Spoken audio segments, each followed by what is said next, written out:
Discovering Delirium. It was a rather hot summer morning around 11 a.m. A friend of mine and I had decided to try some Datura. I felt good in both body and mind and had a good night's sleep.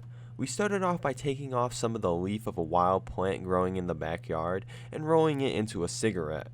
I would say there was approximately 1.5 grams of dried leaf material smoked.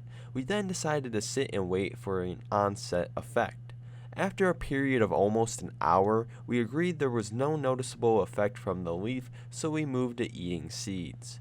The pods from which the seeds were taken had been harvested from the same plant as the leaf. We had dried the pods for about 2 weeks before removing the seeds. All the seeds were dry and ranged from a dark brown to black. Total, there must have been over 1,000. We carefully counted out 75 seeds for each of us and ate them as they were. This was followed by another period of waiting that lasted for another hour. Once again, the consensus was there was no noticeable effect. This prompted the eating of 75 more seeds, bringing the total to 150. At this point, we decided to walk to a mutual friend's house and share some of the seeds we had with him. It was on the walk that the Datura started to show effects. I felt a bit warmer than usual and I was having light hot flashes that traveled up from my feet to my head. I later found this may be caused by vascular dilating properties of entropine. I didn't have any trouble thinking and my motor skills were unaffected. As time progressed, the effects became more intense and I noticed that I had stopped sweating and my mouth was quite dry. I felt as though I should be sweating from the heat radiating off my body, and I queried my partner as whether he felt the same. He confirmed that he did, and he suggested that we find some shade and rest for a bit. We stopped at a 7-Eleven store and checked the time for record's sake and saw it was 1:30 p.m. It was when we stopped that I noticed my heart rate was well above normal. I took my pulse and got it around 120 beats per minute. We got some large drinks and sat in the store drinking and wondering if it was such a good idea to be out in the heat. The temperature outside was reaching close to the 100-degree mark. After a 20-minute rest at the 7-Eleven, we started off again to our destination. In only 10 minutes of walking, I started to feel the beginning effects of heat stroke, and so did my friend, so once again we had to stop and rest. The total period of time laid in the shade is unknown to me. When we felt that it was safe to continue, we walked the rest of the way. Although it was less than a quarter mile, we felt as if we walked across the Sudan. The effects had not intensified much more with the expectation of dry mouth. It was as if every last drop of water had been sucked from my body, which it had. It hurt to swallow, and I was in desperate need of some water. We got into our friend's house at 2:05 p.m. and rehydrated ourselves. We counted out 150 seeds for our friend and took 100 more ourselves. The same effects we had experienced before got a bit more intense as time slipped by, and I noticed a definite dilation of my pupils. I also had trouble reading small print or seeing smaller objects any distance. The waves of heat were pulsing through my body at a comfortable rate, and they made me feel at peace with myself. My friend and I had both assumed laid-out positions on our back and were resting well. At around 2:45, I consumed 50 more seeds. No one else took any more. The same effects continued for a good 3 hours and still noticed no change in mindset or motor control.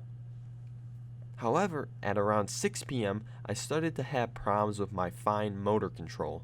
I found it difficult to move my fingers and pick up small objects. My eyesight had become a bit worse, and I definitely started to notice a major change in perception. In particular, there was a nail sticking out of the wall in the room that seemed to be moving through the grain up and down, then side to side. This only lasted for 2 minutes or so. However, the naps of the carpet began to twitch furiously. At this point, I began having to use the restroom constantly, this being the diuretic properties of Datura. I couldn't keep much water in my body, so I resorted to drinking Gatorade. I don't have much memory of waiting for the sun to go down, but I do remember waiting for that to happen. The next clear memory I have is looking out the window and seeing that the sun was down. My state of mind had obviously moved towards a lack of judgment because I decided it was safe to walk home. The time of departure from my friends was around 9 p.m. I was no longer feeling the body high, nor I had become used to it, nor had it just gone away. My heart was racing at an ungodly rate, but I didn't notice unless I specifically checked.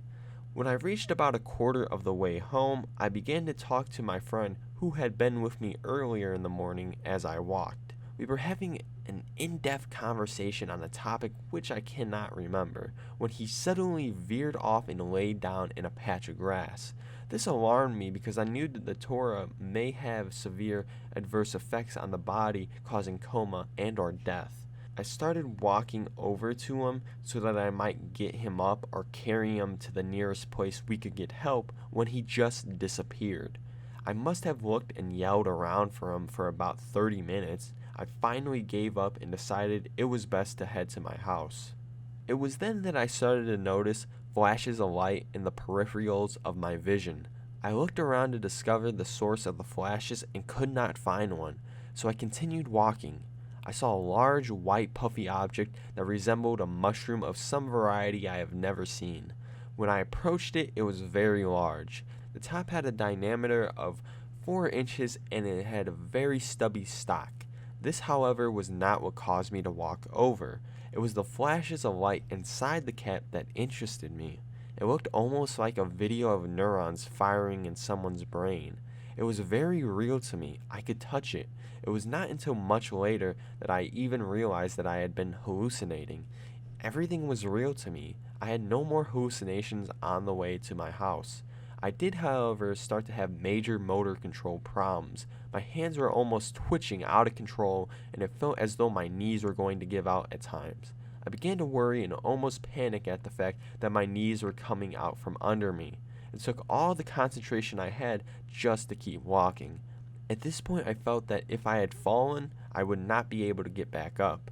However, I did make it back safely to my house. Upon arrival at my home, I immediately checked the time and was flabbergasted to see it was 11:20 p.m. A walk that usually takes no longer than 20 minutes took over 2 hours. I forgot about the time when my stomach rumbled loudly and quickly went to make myself a nice cool bowl of cereal. As I was making my cereal, I remember listening to an episode of Drew Carey on the TV. It was the April Fool's episode with all the pop-ups like from Pop-Up Video. The show was coming to an end as I walked into the living room and sat down to eat. I ate several spoonfuls of cereal and looked up to see what was coming on next. The TV was not even on. It was at this point that I finally made a separation and realized that I had been hallucinating. I finished eating quickly, took a long cold shower, and went to bed.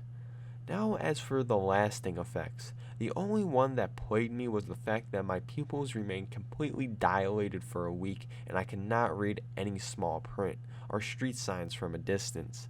As for my friend who went to sleep in the grass, I called his house to see if he had made it home, and he answered the phone. The first words that came out of my mouth were, "Oh good, you made it back. You have no idea how relieved I am about that." His reply stunned me, as it does every time I think about it. I never left the house that night. We argued for a long time because in my mind it really happened. He was there, he lay down, and then I couldn't find him. But it was confirmed by the people who lived there that he never left the house with me that night. I will never do Datura again. It is definitely not a recreational psychedelic. In fact, it is not a psychedelic at all. It causes your body to go into a near-death delirium by raising your body temperature to dangerously high levels, raising your heart rate to equally high levels, and drying every moisture-producing gland in your body. I found it to be dangerous and very unspiritual. They are real hallucinations, meaning that you cannot tell the difference between a hallucination and what's real. I do not recommend that anyone ever try to use Datura for a recreational purpose, or at all for that matter. I feel to this day that had I not been in as good a shape as I was, that it would have killed me. However, if you do decide to use Datura, I do have several guidelines that you should follow to help ensure your own safety, and they are as follows. Find a place where you can remain at complete rest. You should not walk anywhere or undertake any heavy activity. A heavy activity in this case can be defined as anything more than moving slowly about. Keep plenty of water on hand. The drying of your glands has an extremely fast and sudden onset, and your throat will become so dry that it hurts to swallow at all. Do not, under any circumstances, take any other drug, whether they are prescription or not. The balance of your body is very precarious when you're having a Datura experience. It is imperative you have a sober trip sitter available the entire time, so that immediate action can be taken if you take a turn for the worst. If you start to feel sick, do not make yourself vomit. This will only dehydrate your already dried out body even more. If the sickness gets any worse, call an ambulance or have your sitter drive you to the hospital immediately. You should write down how much you took and what part of the plant it came from. The strain of the plant is also important because there are many different types of Datura. This is information a doctor may need in order to treat you. Do not be afraid to tell the doctor what you have done. It could save your life. In the event that the hot flashes become too intense or you are starting to feel a bit ill, you should fill a bathtub with cold water and get in. This will help keep you from overheating. Do not smoke or use anything that may raise your heart rate anymore. Heart rates have been recorded at 160 beats per minute while on Datura. This includes smoking cigarettes, as nicotine is a stimulant. Whatever you do, don't try to take sedatives. If you feel that bad, go to the hospital, as they will pump your stomach, but a bit of discomfort beats not living any day. And my last tip is to not do it at all.